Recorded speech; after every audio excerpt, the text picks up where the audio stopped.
खास खबर के सह प्रायोजक पेट सफा आयुर्वेदिक चूर्ण, पेट सफा तो हर रोग दफा और lab care IT spares and peripherals.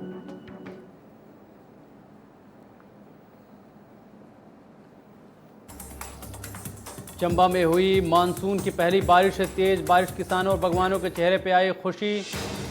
आपको बता दें कि पंजाब में 5 करोड़ 93 लाख जाली करेंसी बरामद, पकड़े गए आरोपी।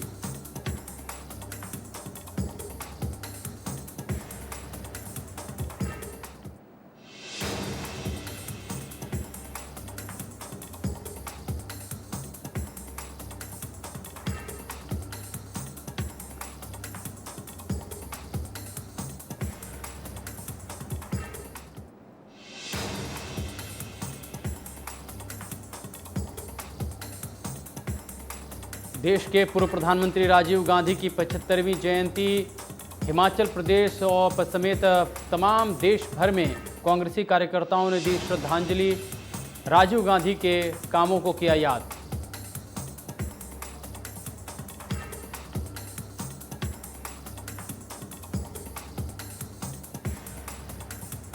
चंबा में हुई मानसून की पहली बारिश से किसानों के चेहरे खिले, बारिश ने फसलों को दिया वरदान।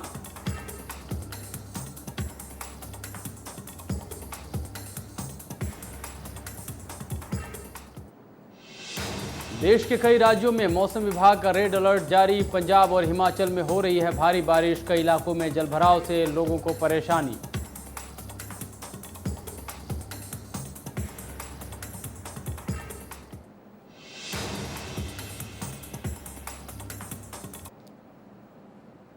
नमस्कार, मैं अमृत तिवारी और आप देख रहे हैं इंडिया न्यूज़ पंजाब हिमाचल। इस वक्त बड़ी खबर से हम आपको रूबरू कराते हैं। पंजाब के मुख्यमंत्री कैप्टन अमरिंदर सिंह ने कोरोना के संक्रमण को देखते हुए रिव्यू कमेटी के सदस्यों के साथ उच्च स्तरीय बैठक की थी। अब इस बैठक से बातें निकल करके सामने आने लगी हैं। आपको बता दें कि कर्फ्यू के जरिए कोरोना को हराने की तैयारी पंजाब सरकार ने की है। पटियाला में शाम 7 बजे से लेकर के सुबह 5 बजे तक कर्फ्यू लागू रहेगा। धीरे धीरे शहरों का जिक्र होता जा रहा है। हम इसकी पूरी जानकारी पुख्ता तौर पे देंगे कि पूरे पंजाब को लेकर के मुख्यमंत्री कैप्टन अमरिंदर सिंह की सोच क्या है। लेकिन फिलहाल जो अभी हमें तात्कालिक खबर मिल रही है वो उसके मुताबिक पंजाब सरकार कर्फ्यू पे जोर देने जा रही है। हालांकि अभी इससे पहले कयास लगाए जा रहे थे कि क्या पंजाब सरकार पूरे प्रदेश में लॉकडाउन करेगी या उन जिलों में लॉकडाउन करेगी जिन ज़िले में कोरोना के सबसे ज़्यादा संक्रमण के मामले हैं, ख़ासतौर पे जलंधर, लुधियाना और पटियाला में। लेकिन अभी जो सामने बातें आ रही हैं उसमें है कि कोरोना के इस संक्रमण काल को रोकने के लिए, उस पर लगाम कसने के लिए मुख्यमंत्री कैप्टन अमरिंदर सिंह ने जो तरकीब निकाली है रिव्यू कमेटी के सदस्यों के साथ बातचीत के बाद, उसमें यही बात निकल करके सामने है कि कर्फ्यू के जरिए, जी हाँ, कर्फ्यू के जरिए इसको रोकने की कोशिश की जाए और कर्फ्यू सुबह 5 बजे से लेकर के माफ़ कीजिएगा शाम 5 बजे से लेकर के सुबह 7 बजे तक यह कर्फ्यू लागू किया जाएगा और इस दौरान किसी के भी घर से बाहर निकलने की इजाज़त नहीं होगी। कोई भी शख्स बिना किसी ज़रूरी इसेंशियल काम के चलते बाहर नहीं जा सकता है। और इस पर ज़्यादा जानकारी के लिए हमारे साथ हमारे सहयोगी अनिल भारद्वाज हमारे साथ जुड़ गए हैं। जी अनिल, आप हमें बताइए, रिव्यू कमेटी के सदस्यों के साथ सीएम की उच्च स्तरीय बैठक हो रही थी, क्या कुछ ताज़ा जानकारी है आपके पास? जी अमृत, एक तो जो वीकेंड लॉकडाउन है उसको स्ट्रिक्टली लागू करने का जो है वो फैसला लिया गया और उसके साथ ही जो दिल्ली का जो कर्फ्यू है, नाइट कर्फ्यू, उसको जो पहले 9 बजे से लेकर सुबह 5 बजे तक होता था उसको अब कल से मतलब शुक्रवार शाम 7 बजे से वो लागू होगा और सुबह अगली सुबह 5 बजे तक चलेगा। मतलब इसमें 2 घंटे की वृद्धि की गई है और ये जो है ये सभी मतलब जो पंजाब के जितने भी टाउन हैं, 167 सिटीज टाउन्स हैं पंजाब के, तो उनमें सभी में ये लागू होगा और इसके अलावा हर तरह की गैदरिंग जो है उस पे बैन रहेगा, सिवाय शादियों और फंक्शन जो होती हैं उनको छोड़ करके 31 अगस्त तक ये भी बैन रहेगा। और इसके साथ ही जो प्राइवेट ऑफिस, गवर्नमेंट ऑफिस हैं 50% कैपेसिटी से वो चलेंगे और जो बसें हैं उनमें भी 50% की जो है उसको लेकर के, और ये सारा कुछ जो है जो कोविड का इस समय बहुत ज्यादा फैलाव हो रहा है उसको देखते हुए आज की बैठक में ये मुख्यमंत्री की तरफ से फैसले लिए गए। जी अमृत। अगर समझा जाए, जो अभी तक मुख्यमंत्री ने जो ये फैसला जो ऐलान किया है, उसके मुताबिक यही है कि एक माइल्ड लॉकडाउन जो है लगाने की कोशिश प्रदेश सरकार की तरफ से की गई है। बिल्कुल। अब जैसे सबसे जो मोस्ट इफेक्टिव जो पंजाब के जो टाउन, अब हम जिलों के टाउन्स की बात कर लें, उनमें अमृतसर है, लुधियाना है, जालंधर है, पटियाला है और मोहाली है। तो इनमें जो रिस्ट्रिक्शंस हैं वो बहुत ही स्ट्रिक्ट जो रिस्ट्रिक्शंस हैं वो की जा रही हैं। और वहाँ पे जो है जो ये मैंने बसों की और पब्लिक ट्रांसपोर्ट की बात की है, वहाँ पे बेसिकली ये 50% वाला जो है ये वहाँ के लिए लागू किया गया। और इसके अलावा 4 व्हीलर जो कि अन्य जगहों पे ये था कि पहले 4 बंदे जा रहे थे, उनमें ये कर दिया गया है कि 3 पैसेंजर ही जो है वो अलाउड होंगे उनमें चलने के लिए। तो ये सभी इस संबंध में डीसीज को कंसर्न जो डीसीज हैं, अदर जो ऑफिसर्स हैं, उनको जो है वो सारा ही ये उनको आदेश निर्देश दे दिए गए। इसके साथ ही हम जैसे ये 5 शहरों को लेकर खास करके ये एक स्पेशल डीसीज को इंस्ट्रक्शन ये दी गई हैं कि नॉन एसेंशियल जो शॉप्स हैं, दुकानें जो हैं, जो गैर जरूरी हैं, एसेंशियल शॉप को छोड़ करके वो जो है इन 5 जिलों में सिर्फ 50% नॉन एसेंशियल शॉप्स के खुलने की ही इजाजत होगी। वो अपने हिसाब से वो देखेंगे जो 5 डिस्ट्रिक्ट में किस तरह से उन्होंने इनको खुलने की इजाजत दे दी है। जी हम जी, आपसे ये भी जानना चाहेंगे कि दरअसल जो मामले सामने आए हैं, जो लगातार बढ़ोतरियां हो रही है, उसमें कहीं ना कहीं लोगों की लापरवाही सबसे बड़ी रही है। इस दिशा में क्या कार्रवाइयों को लेकर के, क्या उनके ऊपर जो कार्रवाई की जाए उसमें कोई सख्ती दिखाने को लेकर के प्रशासन के पास कुछ अधिकार दिए गए हैं? बिल्कुल बिल्कुल इसी चीज को लेकर के जो मतलब थोड़ी सी ये चल रहा था, थोड़ा सा जो रियायतें दी गई थी उनमें जो है वो काफी ज्यादा मतलब इस तरह से सावधानियों में थोड़ी जो है वो कमी देखने में, उसी चीज को लेकर के ये बिल्कुल रिस्ट्रिक्ट किया जा रहा है। बहुत ही स्ट्रिक्ट एक्शन इस पे जो है वो लिया गया। और ये जो फैसले हैं ये बहुत मतलब इसका फैलाव ना हो बीमारी का, तो उसको ध्यान में रखते हुए फैसले लिए गए। और पुलिस और प्रशासन को पूरा जो नियम है, जो किसी भी तरह का कोई उल्लंघन होता है तो उसके खिलाफ सख्त कार्रवाई करने के जो निर्देश हैं वो मुख्यमंत्री की तरफ से डीजीपी दिनकर गुप्ता को दिए गए। अनिल, आपसे ये भी जानना चाहेंगे कि पिछले दफ़े जब हमने देखा था लॉकडाउन के दौर में, जब नाइट कर्फ्यू रहता था तो बड़ी सख्ती रहती थी, क्या इस कर्फ्यू में भी उसी तरह की सख्ती होगी? अगर जिसको किसी ज़रूरी काम से बाहर जाना होगा, क्या उसे फिर से कोई पास बनवाना, ई पास बनाना जरूरी होगा, या कोई बाहरी राज्य से आ रहा है उसके लिए क्या कोई गाइडलाइंस तय की गई है? देखिए, जो बाहरी राज्यों से आ रहे हैं उनके लिए गाइडलाइंस तो ऑलरेडी से जो तय है वही चलेंगे। रात में तो बाहर अलाउड है ही नहीं, पहली बात। और जहां तक एसेंशियल सर्विसेज का सवाल है, इमरजेंसी सर्विसेज का सवाल है, उसको लेकर के जैसे कि कोई बहुत ज्यादा बीमार हो गया, उसको जाना है, तो उसको लेकर के तो पहले भी कोई ऐसा कोई शिक्षण नहीं थी, वो देख करके उनको जाने देते थे। वो तो इससे जो है वो बाहर ही है वो चीजें। लेकिन नॉन एसेंशियली जो बाहर घूमना अननेसेसरली बिना किसी बात के मतलब ये इकट्ठ कर लेने, गैदरिंग्स कर लेनी, वो चीज जो है उनको देखते हुए ये रिस्ट्रिक्शन जो है ये की गई है। और सबसे बड़ी बात जो है वो ये है कि पॉइंट आउट जो आज की बैठक में हुआ वो इस चीज पे ज्यादा फोकस किया कि 920 कोविड डेथ्स जो है वो रिपोर्ट हुई हैं अभी तक स्टेट में। और जो डेली जो केसेस हैं पॉजिटिव, वो डेली काफी तादाद में सामने आ रहे हैं। तो इस चीज को देखते हुए ये रिस्ट्रिक्शन जो है ये लगाई गई। ये पिछले दिनों अनिल ये भी देखने को मिला था, जो क्वारंटीन सेंटर हैं कई जगहों पे उनकी हालत बड़ी बदहाल रही है। ठीक है, सरकार इस पे काम तो कर ही रही है, कर्फ्यू लगा रही है। सुविधाओं को लेकर क्या रिव्यू मीटिंग में कोई बातचीत हुई है कि सुविधाओं में इजाफा किया जाए, उन्हें ठीक बनाने की कोशिश की जाए? जी देखिए, बिल्कुल टेस्टिंग बढ़ाने की बात हुई है, सुविधाएं अच्छी तरह से मरीजों को मिले उसको लेकर के बात हुई है, तमाम सारी चीजें हुई हैं। और कई अन्य पहलुओं पे भी बातचीत हुई है, ताकि जो बिल्कुल। और एक सर्वे किया गया पिछले दिनों कोविड को लेकर के, उसकी भी रिपोर्ट वहाँ पेश की गई, उस पर भी चर्चा हुई। तो कुल मिला के यही बात सामने आई कि रिस्ट्रिक्शंस जो हैं वो बहुत ज्यादा जरूरी हैं। उसके साथ ही अस्पतालों में सुविधाएं जो हैं और बढ़ाने की जरूरत है। तो इस सारी चीजों को लेकर के सब किसी को की समीक्षा करते हुए आज की बैठक में ये जो पहले हम जो बात कर रहे हैं ये फैसले लिए गए हैं। अनिल, ये भी है कि आने वाले दिनों में फेस्टिवल्स कुछ आने वाले हैं, जिनमें धार्मिक फेस्टिवल्स भी हैं, उसको लेकर के क्या कोई गाइडलाइंस दी गई, खासतौर पे धार्मिक फेस्टिवल को लेकर के? नहीं, ऐसे तो इसमें इस बैठक में उस तरह की कोई चर्चा उस तरह से नहीं हुई है उनको लेकर के। लेकिन जो रिस्ट्रिक्शंस जैसे पिछले दिनों भी त्योहार निकले हैं, उन दिनों में भी वही था कि सोशल डिस्टेंसिंग रखनी है और पूरा सैनिटाइज करके, और इतने से ज्यादा बंदे वहां पे नहीं होने चाहिए एक टाइम में। वो सारी चीजें तो जैसे पहले चल रही हैं वो ऐसी होंगी। लेकिन जैसे ही आगे अब जैसे फेस्टिवल की बात आपने की है, वो फेस्टिवल जैसे आएंगे तो उस समय पे जो है कोई नई गाइडलाइंस किस तरह की होती है, सरकार हालात को देखते हुए इनमें ढील देनी है या क्या करना है, वो उस समय की बात है, तब वो लेंगे। लेकिन फिलहाल जो है ये जो आज की स्थिति है उसको ध्यान में रखते हुए ये फैसले लिए गए। जी अनिल, इन तमाम बातचीत के लिए आपका बहुत बहुत शुक्रिया। तो ये थे हमारे सहयोगी अनिल भारद्वाज जो हमें जानकारी दे रहे थे। मुख्यमंत्री कैप्टन अमरिंदर सिंह की जो आज बैठक हुई थी रिव्यू कमेटी के सदस्यों के साथ, उच्च स्तरीय बैठक, उसमें साफ तौर पर फैसला लिया गया कि पंजाब के सारे शहरों में, जी हाँ, हम आपको बता रहे हैं कि सारे शहर, ज़िले, तमाम कस्बों में कर्फ्यू लागू रहेंगे। आपको बता दें कि इसमें 2 घंटे की बढ़ोतरी की गई है। शाम के 5 बजे से लेकर के सुबह के 7 बजे तक कर्फ्यू लागू रहेगा। वीकेंड जो लॉकडाउन है उनको उसको सख्ती से पालन किया जाएगा।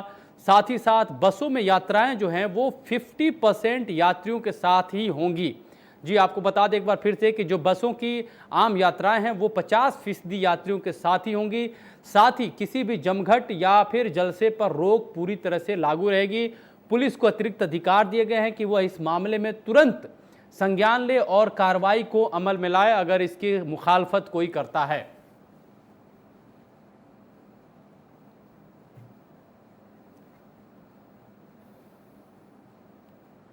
चलिए बढ़ते हैं अगली खबर की तरफ। बीएसएफ की बटालियन को एक बड़ी सफलता मिली है। बीएसएफ ने 4 पैकेट हेरोइन बरामद की है। आपको बता दें करीब 4 किलो 270 ग्राम की हेरोइन बरामद हुई है। बीएसएफ ने गांव मुहार सोना पर बॉर्डर के पास यह हेरोइन की खेप पकड़ी है।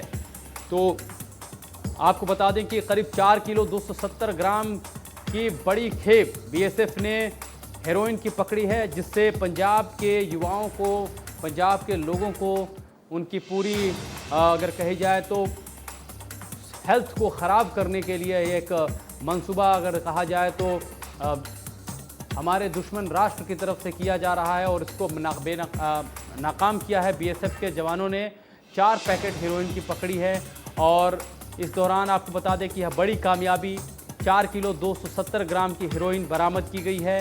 बीएसएफ ने गांव मुहार सोना के बॉर्डर के पास यह हेरोइन पकड़ी है। बॉर्डर पार से यह हेरोइन लाई जा रही थी।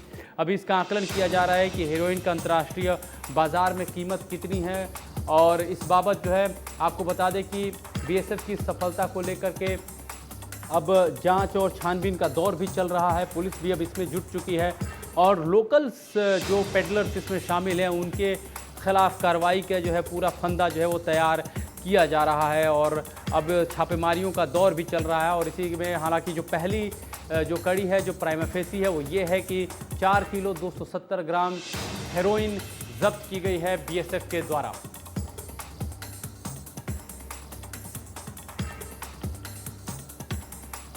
तो इस वक्त की हम बड़ी खबर बता रहे हैं। बीएसएफ ने 4 पैकेट हेरोइन बरामद किए हैं। चारों पैकेट की जो मात्रा है वो 4 किलो 270 ग्राम है।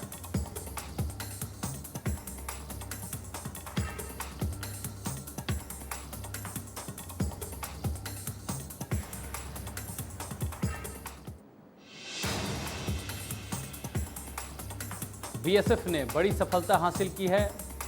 हेरोइन के 4 किलो 270 ग्राम के 4 पैकेट बरामद किए हैं और इनकी हालांकि अभी आकलन किया जा रहा है कि अंतर्राष्ट्रीय बाज़ार में इस हेरोइन की कीमत कितनी है, लेकिन यह जो मात्रा है काफ़ी ज़्यादा, इतनी भारी मात्रा में हेरोइन बरामद होने के बाद से स्थानीय जो पेडलर्स हैं उनकी जो है छानबीन, उनकी खोजबीन में पुलिस अब जुट गई है और इस पूरे मामले में तहकीकात का दौर अब चल पड़ा है। साथ ही साथ ये स्पष्ट हो चुका है कि यह खेप बॉर्डर पार से हिंदुस्तान भेजी गई थी और इसका मकसद साफ तौर पे है कि भारत को नशे की जद में डाल करके एक नापाक हरकत पूरी करने की एक साजिश भी है।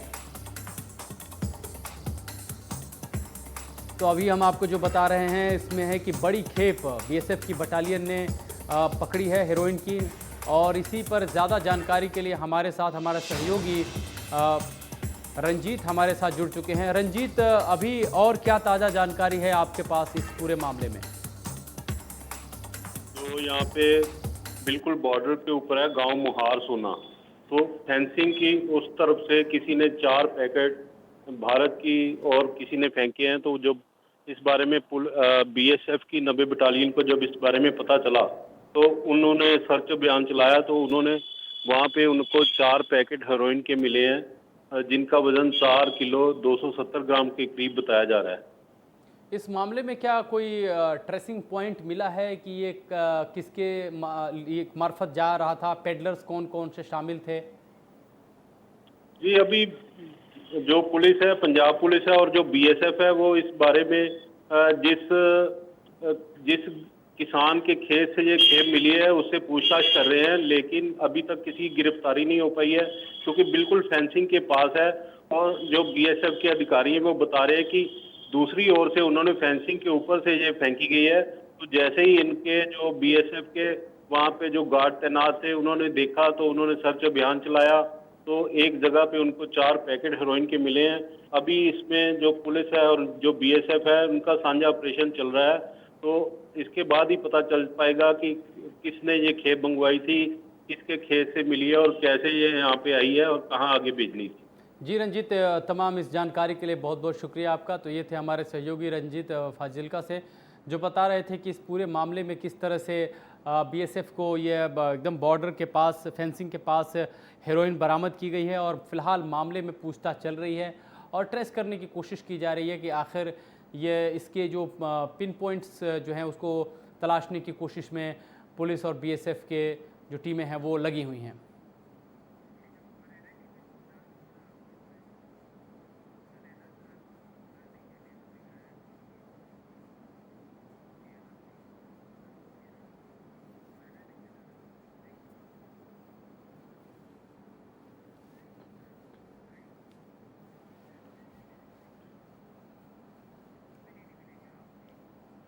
चलिए बढ़ते अगली खबर। तो बटाला में एक्साइज विभाग को भी एक यहाँ बड़ी कामयाबी मिली है। एक्साइज विभाग ने 2 पेटी अवैध शराब की बोतलें बरामद की हैं। नाकेबंदी के दौरान यहाँ पे एक्साइज विभाग की टीम ने एक स्कूटी से इसे बरामद किया है। पुलिस को जब स्कूटी पर सवार तस्करों ने देखा तो वो फरार होने की कोशिश करने लगे, फरार भी हो गए और इसी दौरान पुलिस ने यहाँ से 2 पेटी अवैध शराब जो है वो जो तस्करी में इस्तेमाल की जा रही थी उन्हें बरामद कर लिया। और यह जो तस्करी थी वो देख सकते हैं किस तरह स्कूटी के ज़रिए इसे अंजाम दिया जा रहा था, एक जगह से दूसरी जगह पहुंचाई जा रही थी। नाकेबंदी पर जो है करके यहाँ पे इसे रोकने की कोशिश की गई, लेकिन स्कूटी और अवैध शराब छोड़ करके जो तस्कर थे वो फरार हो गए। हालांकि पुलिस ने इस दौरान अब छानबीन इस पूरे मामले की शुरू कर दी है। स्कूटी को लेकर के इसके मालिक का पता लगाया जा रहा है, इससे कौन जुड़ा हुआ है और अब सघन तलाशी अभियान भी चल रही है। चलिए बढ़ते अगली खबर की तरफ। जालंधर अस्पताल से एक नवजात के गायब होने की खबर है। सिविल अस्पताल में एक बच्चा पैदा हुआ था जिसको चोरी कर लिया गया है। दोपहर 2 बजे का यह मामला बताया जा रहा है। आपको बता दें कि परिजनों ने इस पूरे मामले में किडनैपिंग की आशंका जताई है, लेकिन इतने छोटे, इतने दूध मुहे बच्चे का कोई अगर अगवा करता है तो इसको लेकर के कई सवाल भी उठते हैं और पुलिस जो है इस पूरे मामले में जुटी हुई है, इस पूरे केस को हल करने में जुटी हुई है कि आखिर अस्पताल से तमाम जो सुरक्षा दायरे हैं उसको तोड़ करके कैसे एक बच्चे को अस्पताल से बाहर निकाल लिया गया। इसको लेकर के अस्पताल के कर्मचारियों से भी पूछताछ चल रही है, साथ ही साथ जो परिजन हैं उनसे भी पूछताछ की गई है और पूरे मामले की तहकीकात की जा रही है। आपको बता दें कि बड़ी ही एक दिल दहलाने वाली घटना है कि एक नवजात बच्चा जो अस्पताल में था और उसको वहाँ से चोरी कर लिया गया है। यह खबर हम आ रही है और हम आपको बता रहे हैं कि यह दोपहर 2 बजे का मामला है जब बच्चे को चोरी कर लिया गया है।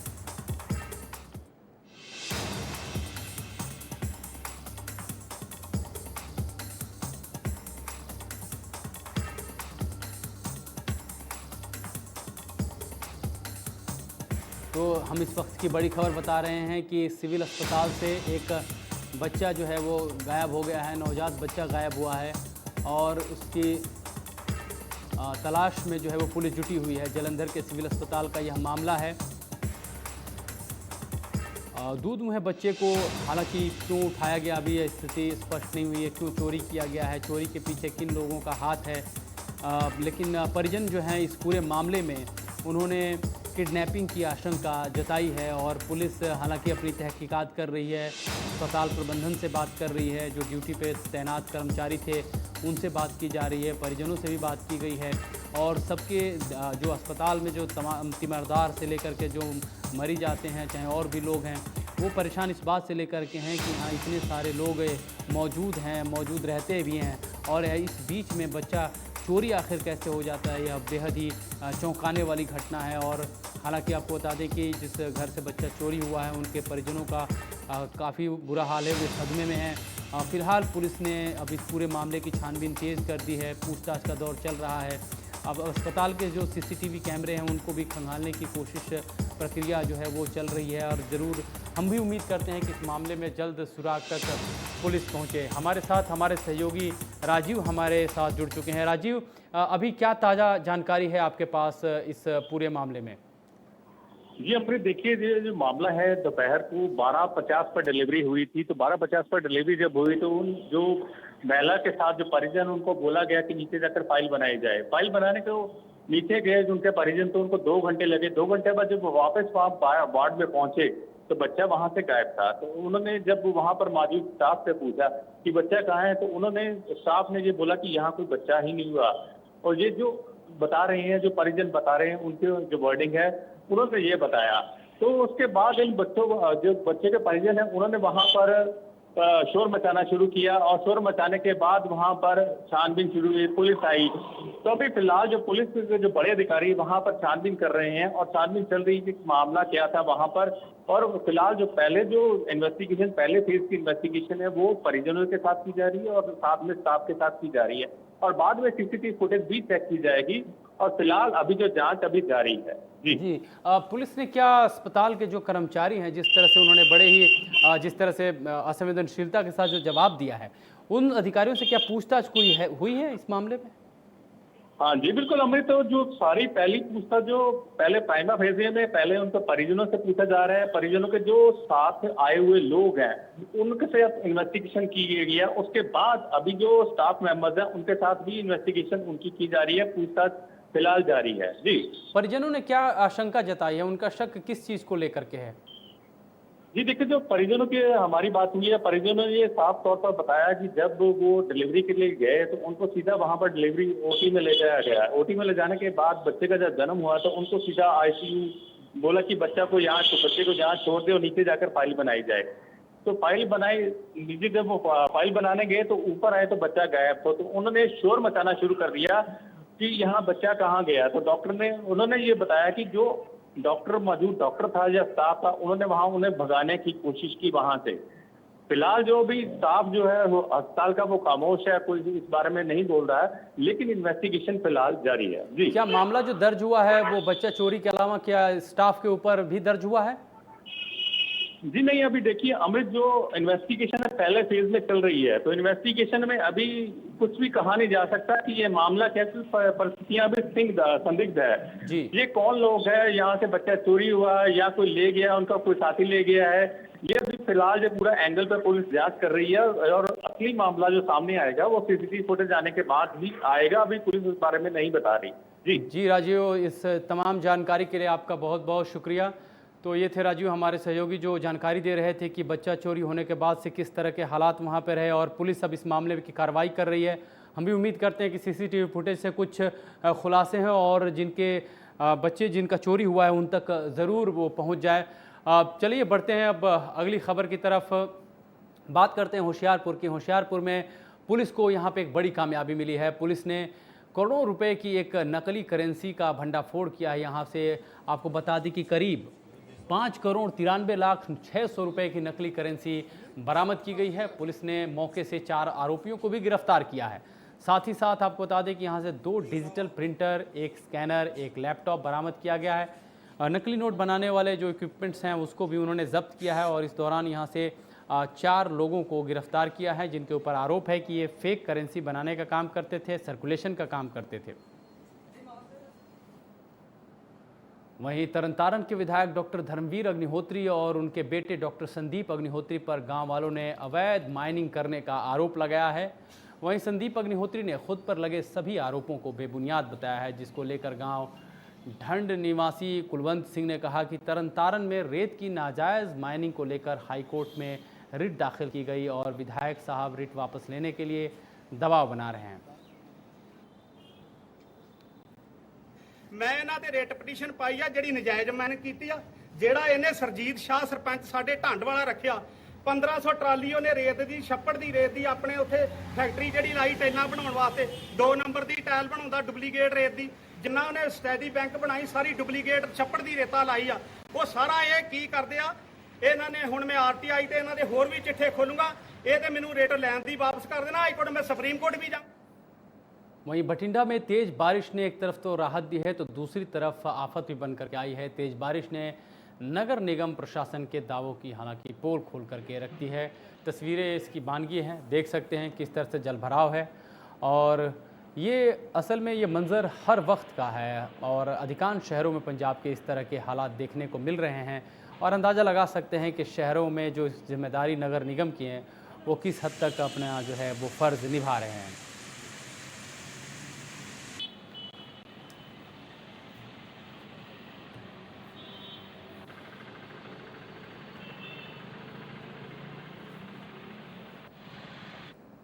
तो इस बुलेटिन में फिलहाल इतना ही। आप देखते रहिए इंडिया न्यूज़ पंजाब हिमाचल।